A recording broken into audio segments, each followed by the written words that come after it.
calor en el invierno. Tu palabra es la voz que me habla en la mañana, es mi consejo cada... Pues empezamos el Padre, en el nombre del Padre, del Hijo y del Espíritu Santo. Amén. Jesús, luz verdadera que ilumina a todo hombre, luz que llega a este mundo. Nosotros sabemos que tú has venido de Dios el Padre para ser nuestro Maestro y que enseña los caminos de la verdad. Las palabras que oímos de ti son espíritu y son vida. Pero ¿quién es digno de abrir el libro rompiendo el sello? Tú solo, tú que diste tu vida por nosotros y nos compraste para Dios con tu sangre. Danos a conocer los misterios del reino de Dios y las inagotables riquezas de tu corazón. Descúbrenos los tesoros de la sabiduría y de la ciencia de Dios que en ti se oculta. Haz que tu palabra penetre en nuestras almas, guíe con luz nuestros pasos, ilumine nuestra senda hasta que la eternidad se disipe en las tinieblas. Tú que vives y reinas por los siglos de los siglos. Amén. Muy bien, pues bienvenidos. Vamos a continuar nuestro curso donde lo dejamos el lunes pasado, que a la hora de explicaros el cuadro, pues dijimos, mejor explicamos necesariamente de qué va el tema del canon, porque si no, pues nos podemos perder, ¿no? Hay alguno que no tiene correo electrónico o que no lo dejó el otro día, el correo electrónico, pero tenéis teléfono así. Para los que no tienen, por cierto, ¿lo habéis recibido todos? ¿Los que dejasteis el correo electrónico lo habéis recibido? Sí. ¿Quién no? ¿Tú dejaste el correo electrónico y tú también? Sí. ¿Y no lo habéis recibido? A ver si lo... A ver si es que está mal o algo, ¿eh? Luego lo miráis o lo comprobáis con los papelillos que tenemos ahí. Ha llegado hoy, o sea que a lo mejor algunos si no lo Si ha llegado hoy, entonces a lo mejor no ha abierto el correo. De todas maneras, y hasta donde llegue Galicia, reparte que lo podemos seguir por los papeles que se traiga y por ahí. Vamos a echar un vistazo al resumen de los libros sagrados de la Biblia. Como veis, el cuadro está dividido en dos partes: el Antiguo Testamento y el Nuevo Testamento, ¿vale? Lo hemos dividido a su vez los libros que reconocen los judíos, los que reconocen los hermanos separados y los que tenemos los católicos. Y ahí, si veis, el número de los católicos da 46 y en el total arroja 46, porque hemos hecho una subdivisión: los protocanónicos y los deuterocanónicos. Esto tanto para el Antiguo como para el Nuevo Testamento. Los judíos, como veis, rechazan todo el Nuevo Testamento. ¿Cuántos libros veis ahí? 0, ¿verdad? En los judíos, en el Nuevo Testamento, 0. Los hermanos separados rechazan actualmente solo parte del Antiguo, y decimos actualmente porque también antes, y hasta hace un par de años o 3, según que sectas, bueno, a lo mejor alguna puede que haya por ahí todavía, rechazaban libros del Nuevo Testamento. Y otra cosa que observamos es la división entre protocanónicos y deuterocanónicos. Arroja un total de deuterocanónicos en el caso del Antiguo Testamento de 7 libros y en el caso del Nuevo Testamento otros 7 libros. ¿De acuerdo? Hasta ahí de acuerdo. No es nuestra intención pormenorizar, sino dar una idea global y tener las cosas claras de por qué los hermanos separados y los judíos tienen una Biblia, podríamos decir, coja, ¿no? Lo primero y verdaderamente importante, ya lo explicamos el otro día, con aquel ejemplo de los médicos, si os acordáis, que tan inspirado es un protocanónico como un deuterocanónico, y tan inspirado es el Antiguo Testamento como el Nuevo. Y no me cansaré de repetir lo que trae a tanta gente de cabeza, y es que yo con el Nuevo Testamento me entiendo muy bien, pero el antiguo me parece que yo con ese Dios no comulgo, porque tal, porque cual. Bueno, ya sois doctorados en la Sagrada Escritura y dijimos, entre otras cosas, que hay que meterse en el marco histórico, hay que ver qué quiso decir el arqueógrafo o historiador sagrado, y que en caso de duda lo mejor es preguntar a la Iglesia, quien te merezca confianza, y te sacan de la duda seguramente con muy poquita, o sea que no hace falta ser excesivamente inteligente ni conocedor como para ver enseguida a qué se puede deber el que yo interprete mal una cosa. Pues bien, empiezo hablándoos de la traducción de los 70, porque está directamente relacionado con este tema del canon. Es la traducción que llaman Septuagésima o famosa traducción de los 70. Para que nos ayude a entender, vamos a analizarla brevemente. Conviene recordar cómo es el pueblo judío. El pueblo judío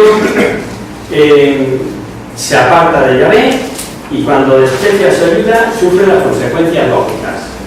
Recibe descalabros por parte de otros pueblos más fuertes, esto ya lo iremos viendo en el Antiguo Testamento, y más numerosos, y así varias veces fueron deportados, es decir, fueron expulsados de su tierra, se los llevaron cautivos a Babilonia, a Nínive, y es curioso, este pueblo es singular. Llegaban esclavos encadenados y al poco tiempo se habían hecho los amos. Ocupan puestos importantes, en palacio, en lugares de poder, se hacían dueños del comercio, esto era bastante común, y se han descubierto no hace mucho unas tablillas que demuestran que en Babilonia eran los banqueros. Así iban tomando asiento en varios imperios. Cuando alcanzaban la libertad, eran más los judíos que se quedaban en la vida acomodada de su nuevo sitio que han conseguido, antes de volver a su querida Jerusalén. Eso sí, cuando vuelven, van bien subvencionados por parte de los que se quedan, que han conseguido una posición acomodada. Así, cuando el edicto de Ciro, salieron muy pocos, y los que salieron, como digo, iban ayudados de sus correligionarios, ¿no? En medio de todos estos éxodos, y aquí es donde viene ya el mapa, un mapita que yo os he hecho aquí, bastante malo, pero que se puede entender, se produce lo que se llama la diáspora. Esto significa que los judíos ocupan todo lo que era entonces la cuenca del Mediterráneo, que era donde estaba la civilización, tanto por el norte de África como por el sur de Europa. Aquí está Israel, aquí está Alejandría. Os digo esto de Alejandría porque vamos a hablar de eso ahora. Esta Biblia de los 70, o Septuagésima como se la llama, es fruto de una reflexión que se hacen los judíos de la diáspora. Y así, patrocinado por Ptolomeo II Filadelfo, inician la traducción de la Biblia en hebreo, el original único que tenían, porque ese es el problema, ¿no? Que habían perdido hasta su lengua y hablaban griego, que era el común griego que habían puesto Alejandro Magno en todo su territorio, y un griego vulgar, no culto ni erudito, que le hablaba a todo el mundo de ahí de la cuenca del Mediterráneo, que se llama el koiné. Pues bien, deciden que por qué no tener la traducción de nuestros libros sagrados en un idioma que entendamos, como nosotros ahora. Si no tuvieran las Biblias en español, ¿qué hacíamos? Nos ponemos a estudiar griego, nos podemos estudiar arameo, para poderlo entender, se traduce. Pues bien, en esta traducción del hebreo y al griego koiné, se da una paradoja, dice una leyenda, que 70 intérpretes metidos en 70 celdas diferentes habían traducido todos por separado las mismas palabras, Y esta traducción, que se hace en el 250 a.C., en esa famosa colonia judía de la diáspora que es Alejandría, ahí es donde están todos los libros sagrados del Antiguo Testamento escritos hasta la fecha. Fíjate por dónde. Y esa fue tan importante, una traducción que duró cerca de 100 años, si estaban los libros deuterocanónicos del Antiguo Testamento. Todos los escritos hasta ese momento. Y es que la traducción, además, que usó la primitiva Iglesia, que ¿por qué lo sabemos?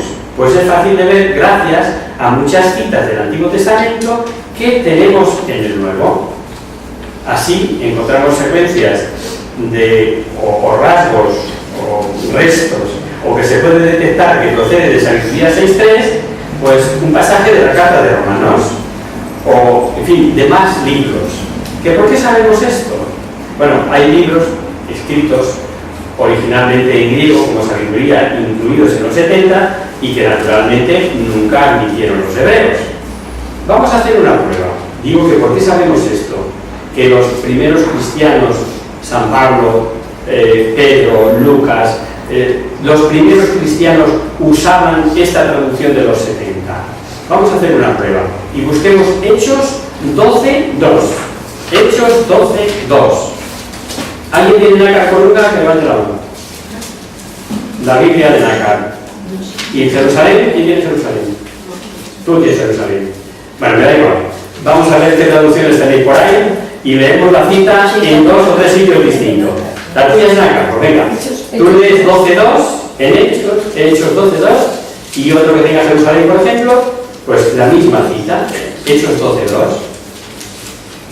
Dio muerte a Santiago, hermano de Juan, por la espada. Viendo que esto era grato a los judíos, llegó a prender también a Pedro. Perfecto. Hizo morir por la espada a Santiago, hermano de Juan. ¿La de Jerusalén qué dice? Hizo morir por la espada a Santiago, el hermano de Juan. Uno dice dio muerte y otro dice que hizo morir por la espada a Santiago, el hermano de Juan. Las dos dicen lo mismo, pero mientras uno traduce hizo morir por la espada, la otra dice que dio muerte. Suponed que estáis en misa el día de Santiago, que habéis acabado la peregrinación del Camino de Santiago allí, bueno, no de aquí, da igual, y escucháis este texto en la misa del día. No sabéis qué traducción usa el lector. Nadie te ha dicho qué texto se está leyendo, de dónde es. Pero al oír dio muerte, o al oír hizo morir, sabéis inmediatamente de qué traducción se trata. Pero inmediatamente. Pero esto pasa con más pasajes. Con más. Hemos cogido esta, como podríamos haber cogido otras. Os dice así por encima que Lucas era el evangelista de la misericordia y que cuenta cosas que otro no tiene. Pues uno, si está en la misa del domingo, dice, no me da cuenta si ha hecho lectura del Evangelio según San Juan o si ha hecho lectura del Evangelio según San Lucas. Ah, no, habla de que el que come mi carne y bebe mi sangre, que en mí, es de Juan, porque es el único que lo cuenta. O sea, tú si estás al tanto, claro que reconoces enseguida la traducción, inmediatamente. Pues bien, por ejemplo, San Pablo, y se sabe con evidencia que la usaba, generalmente, sobre todo pues en la carta de los Romanos, como os he dicho, usa la traducción de los 70. ¿Qué ocurrió? Pues ocurrió precisamente que, como San Pablo, que era un súper experto en Sagradas Escrituras, ya quisiéramos cualquiera de nosotros llegarle a la escuela del papado, se sabía el Antiguo Testamento a dedillo y pleiteaba con los judíos porque lo había aprendido a los pies del mejor rabino, de Gamaliel. Y claro, cuando llegaba a las sinagogas y ponía las cartas boca arriba, armaba la marimorena, pues claro, los judíos fueron dejando esa traducción y aferrándose a los libros de los que conocían el texto hebreo. Los libros que habían sido escritos en griego, como Sabiduría, cuyo texto hebreo no conocían, o como Eclesiástico, no los escriben, no los reciben en su canon. Esos los dan como malos, como no inspirados, como apócrifos, Y, por ejemplo, el eclesiástico, ya os he dicho, bueno, pues este concilio judío se celebró aquí, en una ciudad que se llama Jamnia, actualmente Givaná. Aquí está Jamnia, aquí dijimos que más o menos que está a la izquierda de la delta del Nilo, Alejandría. ¿Lo veis? Aquí sería Alejandría y aquí es donde hicieron los judíos su canon, su lista, su relación de libros que admitían. Y parece ser que fue fijado el canon judío en este concilio de Jamnia después de la destrucción de Jerusalén por Tito en el año 70, por tanto alrededor del año 100 más o menos. ¿En base a qué criterios? Pues básicamente a 4 criterios. Que fuera conforme al Pentateuco. Segundo, que no fuera después de Esdras, pues desde la restauración del destierro. Que estuviera escrito en hebreo y que no hubiera sido escrito fuera de Palestina. Por las buenas, ellos eligieron estos 4 criterios y tales libros no están en el canon hebreo. Esos libros son los deuterocanónicos del Antiguo Testamento. Un dato curioso: los judíos no conocían otro libro del eclesiástico que el escrito en griego, y siguiendo esos criterios, claro, no lo aceptan. Hoy, gracias a los hallazgos arqueológicos de 1896, se descubrieron las 3/5 partes de ese libro escrito en hebreo. Se ve que en los tiempos en que fijaron su canon solo tenían el texto escrito en griego, pero la Iglesia hoy como ayer usa la Biblia entera, y a partir del año 393 en el concilio de Hipona, diferentes concilios, primero regionales y luego ecuménicos, precisaron la lista de los libros canónicos, paso a paso. Es una tarea, desde luego, apasionante, incluso para el estudioso. Si yo me he metido alguna vez, pero acabas sabiendo de datos hasta el gorro, ¿no? Cómo fue aceptándose los libros y pasando al canon.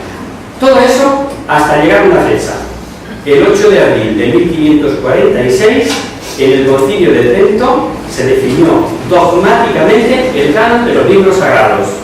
Y cuando digo dogmáticamente, quiere decir que la postura oficial de la Iglesia es esta: ya no le deis más vueltas. Estos son los libros inspirados, este es el canon de las Sagradas Escrituras. Y en base, me vais a preguntar, ¿a qué criterios se ha ido determinando a lo largo del tiempo? Porque fijaros, y si estamos hablando del concilio de Hipona, alrededor del 400, del 393 hasta llegar al 1546, hubo un montón de años, pero un montón. Luego esto no fue de hoy para mañana. ¿Qué criterios se han seguido? La Iglesia, como sabéis, es viva, es eterna, porque quien está en ella es el Espíritu Santo, y es la única que tiene el poder de santificar y la asistencia perpetua del Espíritu Santo, que la prometió Jesucristo hasta el fin del mundo.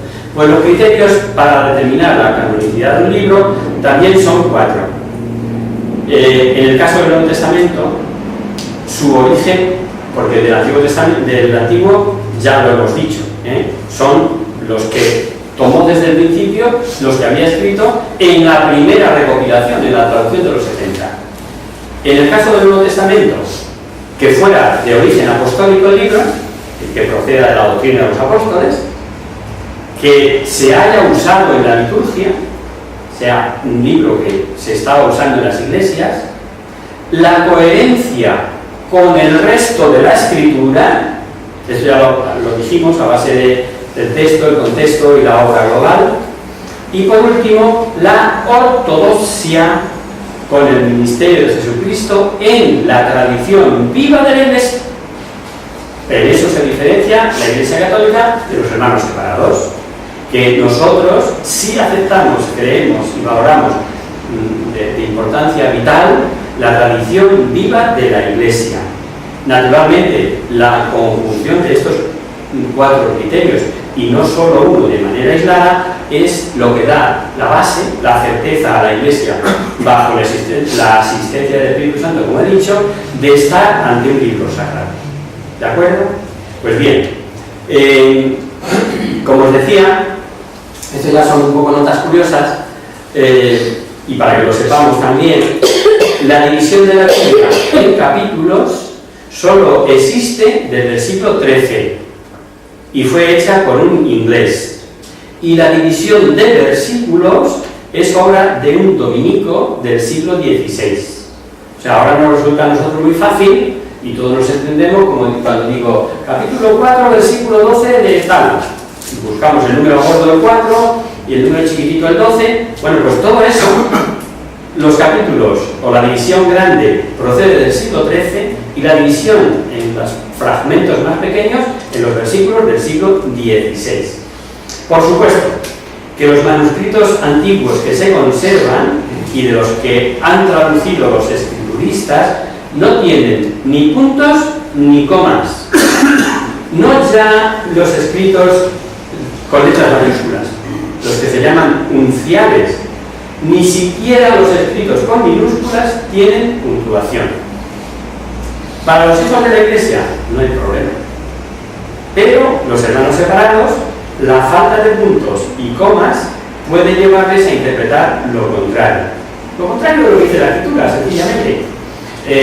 Al igual que le pasa o hacía don Jacinto Benavente con la coma que quitaba y los intereses creados. No sé si alguno habéis leído o visto o representado la obra de los intereses creados. Es preciosa, yo la vi hace poco, porque una sobrina mía, casada con un hijo de Luis, un cuñado, pues que es aficionada al teatro y trabaja muy bien, es una compañía totalmente amateur, pero hacen unas obras preciosas. Y la he visto hace muy poco, y decía ahí don Jacinto, los intereses creados. Y resultando que no, coma, debe condenarse las conclusiones y tal. Ahora quitamos la coma y decimos, y resultando que no debe condenarse, ¿os dais cuenta? Una simple coma puede cambiar totalmente el sentido de la frase. Y esto tiene su importancia. Tiene su importancia, y vamos a coger, como me gusta a mí, un ejemplillo actual. No sé si recordáis la frase preciosa del primer santo canonizado de la Iglesia. ¿Quién es el primer santo? Venga, a ver, el mister. ¿Quién fue el primer santo canonizado de la Iglesia? San Dimas, el ladrón. Y además canonizado por el mismo Cristo. Por el mismo Cristo. No tenemos que esperar más. Pues bien, vamos a leer esa cita. En Lucas 23:43. Son las palabras que le dice Jesús al ladrón. Lucas 23:43.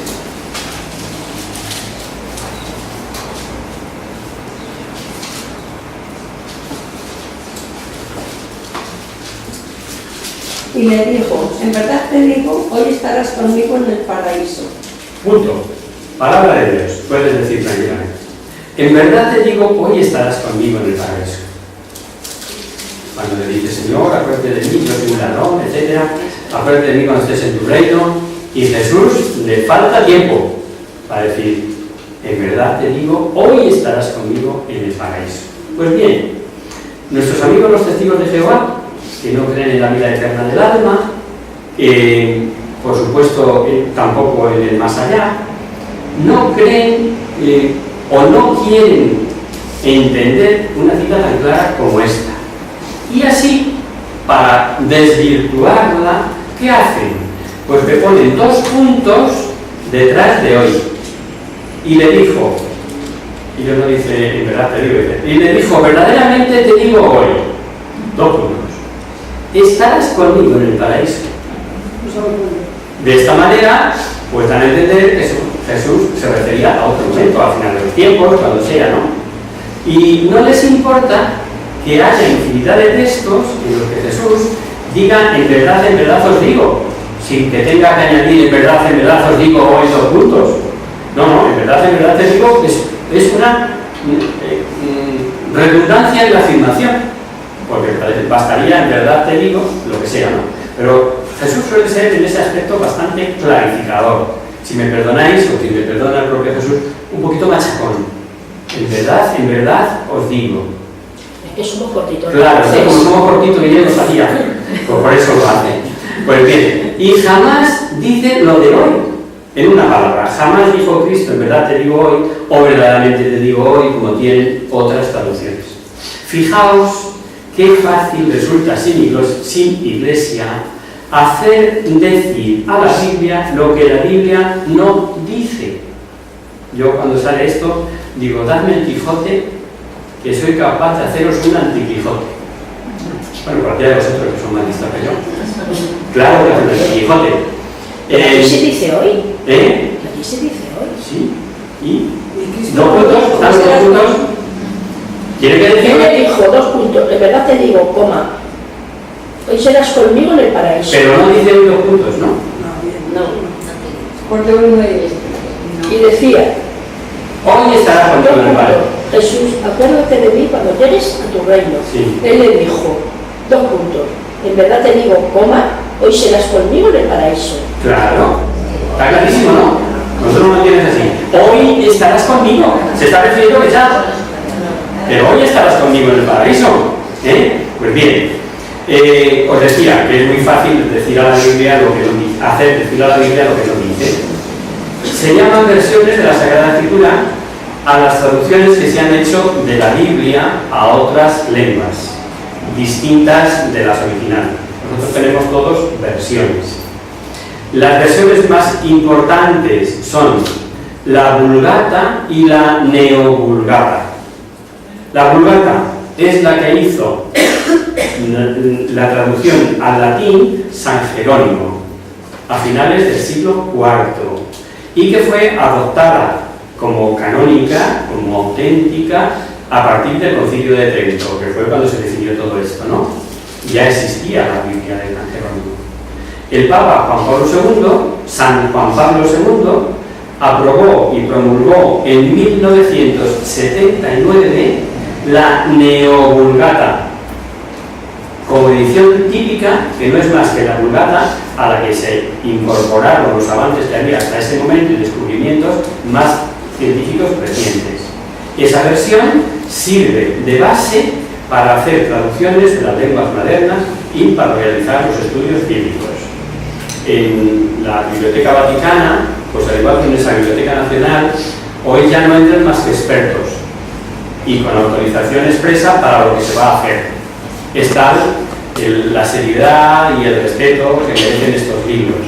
Aparte que los incunables no están a la vista ni siquiera de los expertos, porque fue en la época en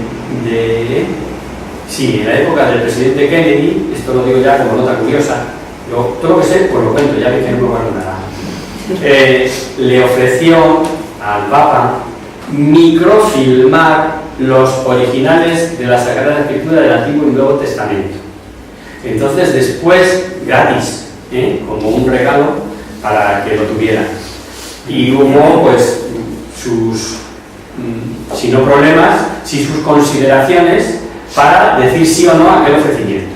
El caso es que se hizo y hoy está microfilmada y guardada, por lo que dicen, en una prueba, en una caja de plomo, a prueba de una explosión nuclear o cosa similar. La microfilmación de los originales. Los originales no tienen tal. Muy bien, pues de esto, o con esto, prácticamente concluimos esta introducción a la Sagrada Escritura, que como veis ha sido rapidísima, que puede llevar no un curso, sino hasta 3. Hay expertos que dedican su vida a esto.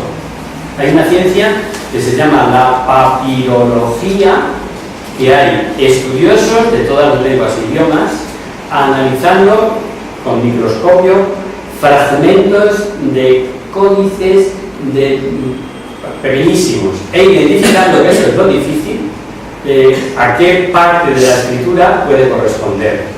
Y lo de la exégesis moderna es toda una ciencia.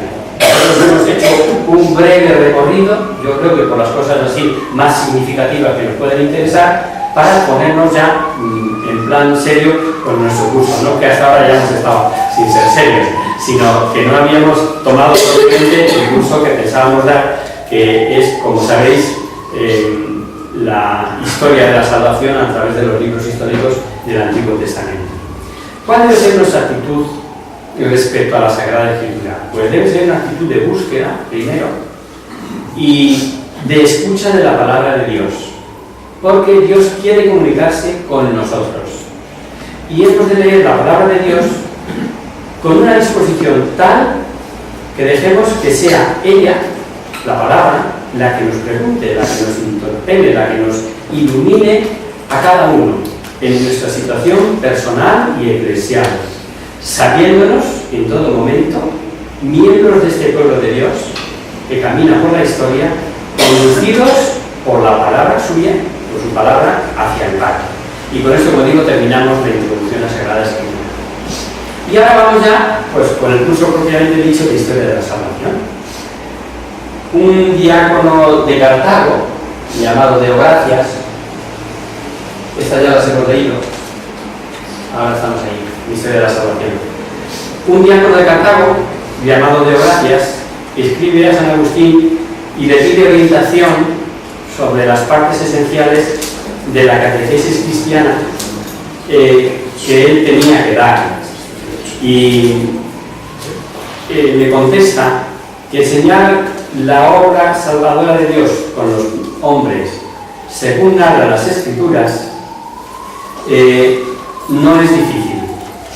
Así se queda, le vuelve a escribir y, como vuelve a preguntar al santo, le dice San Agustín: el relato está completo cuando la instrucción va del versículo 1 del capítulo 1 del Génesis, en principio creó Dios el cielo y la tierra, al final.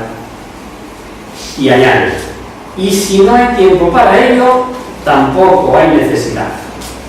Tomar a grandes rasgos los hechos más destacados pertenecientes a los momentos capitales de la historia. Pues bien, siguiendo el consejo de San Agustín, nosotros nos acogemos a la segunda parte. No va a ser necesario detenernos en todos los textos y acontecimientos que se nos narran, entre otras cosas, porque si nos deja de tiempo, sino pararnos en jalones destacados de esta historia.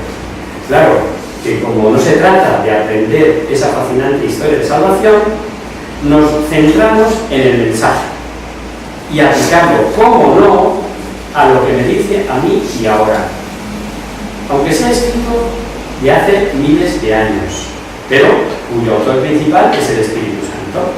Vamos a buscar la cita que no está ahí, porque iba a leerla yo, pero prefiero que la leáis. Segunda Timoteo 3:16.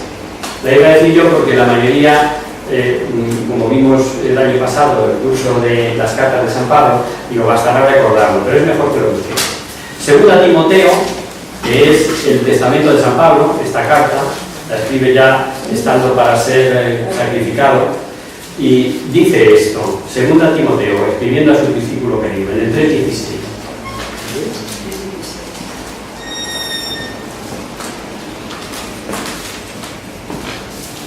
Venga, uno cualquiera.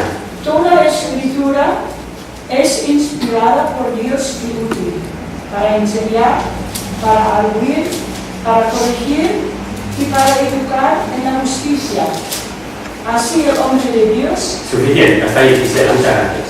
Toda escritura es divinamente inspirada y útil para enseñar, para arguir, o sea, para argumentar, para corregir, para educar en la justicia. Y aquí el término justicia tiene el equivalente de santidad.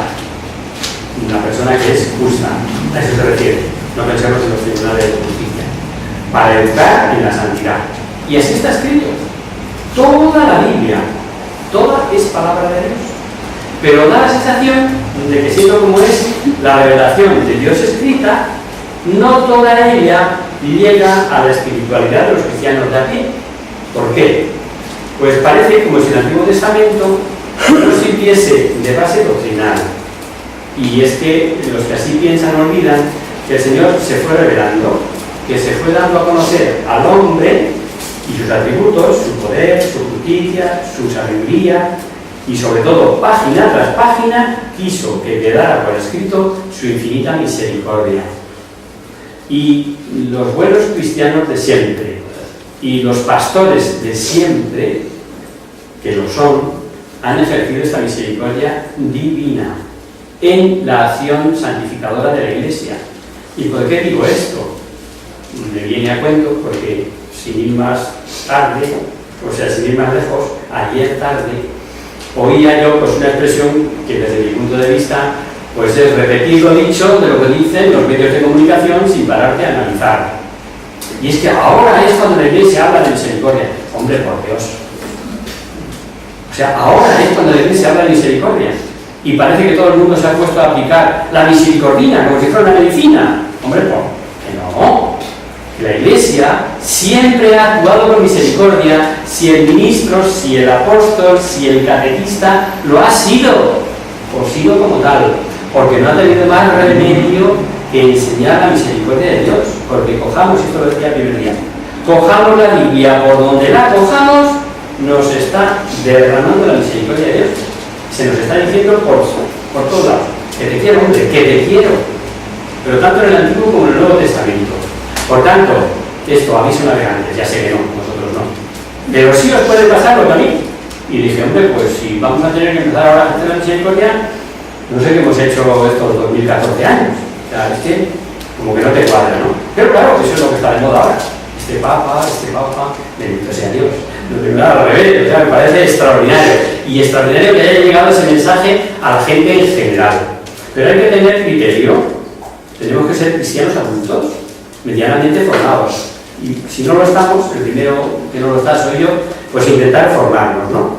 Pues bien, ¿conoce usted el Antiguo Testamento? Preguntaba un católico. ¿Sabe lo que contestó? Pues a mí la verdad es que el Antiguo Testamento no dice nada. No dice nada.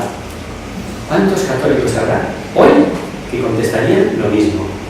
Pues bien, el Concilio Vaticano II, en su Constitución Dogmática de Inverbum, que traducido así al español, la Constitución Palabra de Dios, dice sobre los libros del Antiguo Testamento que debemos recibirlos con devoción, porque expresan un vivo sentido de Dios, contienen enseñanzas sublimes sobre Dios y una sabiduría salvadora acerca del hombre. Dice literalmente, encierran tesoros que esconden el misterio de nuestra salvación. Y yo cuando preparaba ayer tarde allí en casa un poco la lección para exponerosla esta tarde, me quedé exactamente con esta frase, porque yo soy de los que acostumbra a decir, a lo mejor ya incluso lo he dicho aquí, me habéis oído, que el Concilio Vaticano II es un tesoro sin explotar. Y sin explorar, la mayoría de la gente sabe 4 cosas mal aprendidas y no sabe si tiene decretos, constituciones, declaraciones. No sabe la diferencia entre un documento y otro. ¿Por qué? Pues porque lo único que se dio a conocer fueron las malas interpretaciones que quisieron hacer adrede de lo que los santos padres conciliares habían dicho en el concilio, porque llegaron a decir, hemos perdido la batalla de los textos, ahora hay que ganar la batalla de las interpretaciones. Así, literal, como lo estoy diciendo. Y eso fue lo que salió en los medios. Pero si tenéis tiempo, yo os aconsejo que el Concilio Vaticano II no tiene desperdicio. Y eso sí se lee, se suele leer bien, porque es una obra que va seguida. Cuando te lees esta, por ejemplo, de la ley Verbum, todo está relacionado con la palabra de Dios y te la bebes, o sea, enseguida. No es como el concilio, como el Catecismo de la Iglesia Católica, que es una extraordinaria obra de consulta, fenomenal, pero no es para leérselo así de tacón, seguido. Es una obra de consulta, más bien, de tenerla ahí en tu estantería, no dejarla de la mano, cuando dudes algo que tiene un índice precioso. Purgatorio, ahora que estaba tan de moda lo de ayer, con lo de Halloween y compañía. Y purgatorio, sí, ya no existe, ¿cómo no existe? No, si ya lo dijo Benedicto XVI. Va la interpretación de la aclaración preciosa que hizo Benedicto XVI acerca del purgatorio. La conclusión que sacaron, que quisieron atribuirse y aplican a Benedicto XVI, es que el purgatorio no existe, hombre, por favor. Léete primero lo que dijo Benedicto XVI. Y segundo, coge el Catecismo de la Iglesia Católica, te busca por la fe porque tiene dos índices, uno de números y otro atrás que va alfabético, purgatorio, y te lee el número tal, el número tal, el número tal, el número tal. Ahora te vas a los números y tiene la definición de lo que la Iglesia dice que es el purgatorio. Pues bien, leílo otra vez, recordadme. Esto por lo que se refiere a la consulta en el Vaticano II. Pues bien, en donde nosotros estábamos, los primeros evangelizadores seguían, en cierto modo, la norma de San Agustín. Eso de que del principio al fin todo es bueno, empieza en el capítulo 1 versículo 1 y el capítulo final del libro del Apocalipsis, pero si no es así, os cogéis los más relevantes de los hechos de la historia de salvación y eso es lo que tenéis que transmitir. A título de ejemplo, hemos cogido esta cita que es un poco larga, podríamos haber cogido otras dos, la de Hechos 3, de 16 al 41, ahí tenéis el discurso de Pablo en Antioquía de Pisidia, que es como un resumen de lo que hay que explicar. Vamos a buscar Hechos 13, del 16 al 41.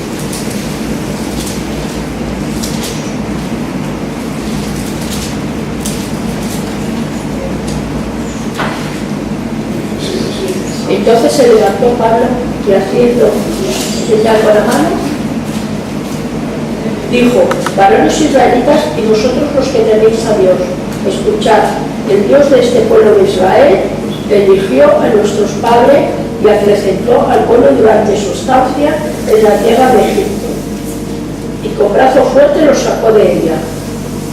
Durante los 40 años los soportó en el desierto, y destruyendo a 7 naciones de la tierra de Canaán, se la dio en heredad, al cabo de unos 400 Perdóname, años. hasta ahí. Ahí hemos llegado ya al libro de Josué. Eso que tú acabas de leer es un resumen, Hemos llegado al libro de Josué. Sigue. Después les dio jueces hasta el profeta Samuel. Luego pidieron rey y les dio a Saúl, hijo de Cis, de la tribu de Benjamín, por espacio de 40 años. Depuesto este, alzó por rey a David, de quien dio testimonio, diciendo: he hallado a David, hijo de Jesé, varón según mi corazón, que hará en todo mi voluntad. Del linaje de este, según su promesa, suscitó Dios para Israel un Salvador, Jesús, precedido por Juan, que predicó antes de la llegada de aquel el bautismo de penitencia a todo el pueblo de Israel. Suficiente. Ese es un ejemplo típico, el discurso de Pablo en Antioquía. Pero tenemos en San Esteban, cuando antes de apedrearle, igual hace un resumen de lo que es la historia sagrada que decíamos antes en Dios al Pueblo. Y si vemos la plegaria de Nehemías, cuando la reconstrucción del templo de Jerusalén después del destierro, más o menos igual. Después, en Esdras 1:1, después de Ciro, lo mismo. Pues bien, eso es lo que nosotros vamos a intentar. En unos pasajes que son más vivos y más vistosos, a lo mejor nos paramos más, en otros menos. Yo solo os pido paciencia. Paciencia porque hay cosas tan bonitas que no nos podemos ni nos debemos perder. Pero es verdad que en ocasiones a mí mismo preparándolo parece que me urge el seguir con el libro, pero yo creo que la comida bien masticada luego es bien digerida, luego buena ganas de correr el tiempo que necesitemos y no andar dando de más vueltas, ¿no? ¿Qué pasa con los libros de otras religiones? Pues muchas religiones tienen sus libros sagrados, es natural, y el hombre ha sentido necesidad de fijar sus relaciones con Dios. En esos libros, todos ellos, se puede ver el esfuerzo del hombre por buscar a Dios, pero todos van de abajo arriba, del hombre a la divinidad. La Biblia es el hecho único que es al revés. Es Dios mismo el que busca y habla al hombre, y por su propia iniciativa, y esto desde siempre. Y en el siempre entra, pues eso, desde Génesis 1:1 del Antiguo Testamento. En el Antiguo Testamento nos vamos a valer de los llamados libros históricos. Será como un hablar de la historia de este pueblo desde que comienza la salvación, luego tenemos ahí el propio Evangelio, desde que se anuncia, Y como historia vamos a arrancar de un personaje elegido por Dios para formar el pueblo, al que se irá manifestando de manera periódica y con el que tuvo un trato especial. Y vamos a ver también que será un denominador común, lo veremos en infinidad de pasajes, cómo el Señor en este trato especial va poniendo un listón moral. ¿Qué listón? El que es capaz de saltar el hombre de ser, no más. Es el gran pedagogo, nos enseña como a niños chiquitos. Y es un listón, claro, moral superior al resto de los pueblos con los que conviven. Y de ese mismo pueblo nacerá el Redentor. Comenzamos pues una fascinante historia que nos va, como digo, a gustar mucho. Nos situaremos más o menos hacia el año 2000 antes de Cristo. En el cuadro ese que ya venís manejando, que hemos hecho de introducción a la escritura, poníamos este personaje de Abraham en el 1750 a.C. ¿Y por qué diréis algunos no comenzar desde antes? Por dos motivos. Porque lo anterior, y así lo ponía en ese ángulo ahí abierto, es prehistoria y protohistoria, o sea, orígenes del hombre, de la cultura, etc., están contenidos en estos 11 primeros capítulos del Génesis, de los que merece hacer un amplio apartado. Y por eso hemos quedado en tratar la historia desde los principios del pueblo hebreo. No desechamos, pues, esas maravillosas enseñanzas de los famosos 11 primeros capítulos de la Biblia y admiramos, cómo no, el lenguaje ese en el que está escrito, un lenguaje infantil, folclórico, propio para ser entendido por los primeros habitantes. Bien, pero que podían entender lo que el Señor quería revelar. Que Dios es único, que todo lo hizo de la nada, con sola su palabra. Claro que para ser entendido tuvo que decir primero que creó luz, y tras ello el firmamento y su ornato, la separación de las aguas y de las tierras. Y si en el ornato de la tierra vemos creadas plantas de toda especie, semillas y árboles, en el ornato del cielo vemos el sol, la luna, las estrellas. Precioso, como digo, y práctico lenguaje infantil. Dijo Dios, haya luz, y hubo luz. Y dijo Dios, haga brotar la tierra verde y hierba con semillas y árboles frutales. Y así fue.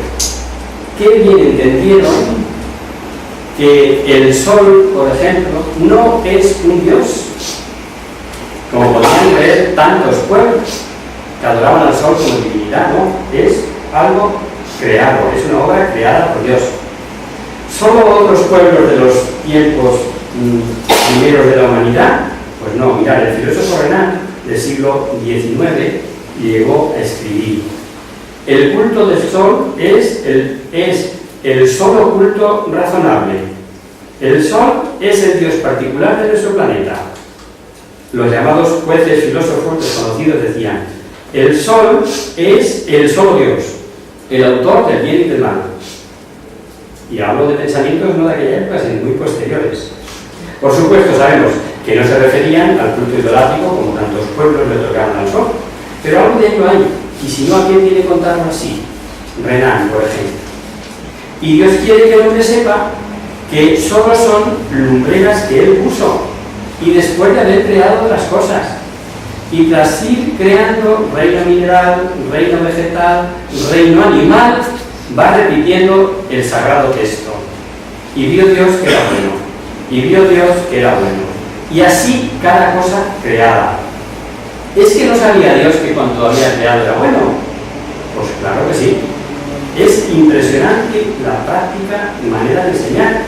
Dios habla para el hombre que ha creado él. Y al ser creado libre, como vemos, es capaz de hacer algo cuando Dios ha hecho bueno. Por tanto, debe saber que todo lo creado era bueno, aunque por su libertad sea capaz de convertirlo en algo malo. ¿Es malo el fuego? Y con él, ¿cuánto más puede hacer el hombre, verdad? Sin que sea malo. Pues bien, nos vamos a quedar aquí, porque el primer tiempo se nos ha ido. Pero claro, tengo que acabar con un chiste para que os pongáis contentos. Un amigo mío, muy dicharachero, Dice que falta un versículo en la Biblia, dice él. Ahí se les ha olvidado poner un versículo, obviamente existe, ¿no? Dice, tú te das cuenta en el Génesis cuando dice Dios, y vio Dios que era bueno, y vio Dios que era bueno. Y llega el último y dice, y el séptimo descansó. Pues ahí falta una frase. Y vio Dios que era lo mejor de todo. Bueno, pues nada, ahí nos quedamos, ¿vale? El próximo día, repito, no hay clase. Es a la próxima. Rezamos a la Virgen. En el nombre del Padre, del Hijo y del Espíritu Santo. Amén. Virgen, bella como la luna, delicia del cielo, en cuyo rostro se miran los santos y se contemplan los ángeles. Haz que nosotros, tus hijos, nos parezcamos a ti, y que nuestras almas reciban un rayo de esa belleza tuya, que no decae con los años, sino que brilla de eterna. María, sol del cielo, despierta por la vida de la muerte, e ilumina los espíritus, Señora de las tinieblas, reflejándote en el rostro de tus hijos, concédenos un destello de tu luz y tu favor. María, gloriosa de la ejército, concédenos las personas de la victoria. Somos tan débiles, y nuestros enemigos están representados contra nosotros, mas con tu bandera nos dimos seguro de perder. Él conoce el poder de tu pie y te quiere una pasada de nada. Sálvanos, María, bella como la luna, única como el sol, temible como un ejército ordenado, levantado en pie de guerra, no por el odio, sino por la llama del amor.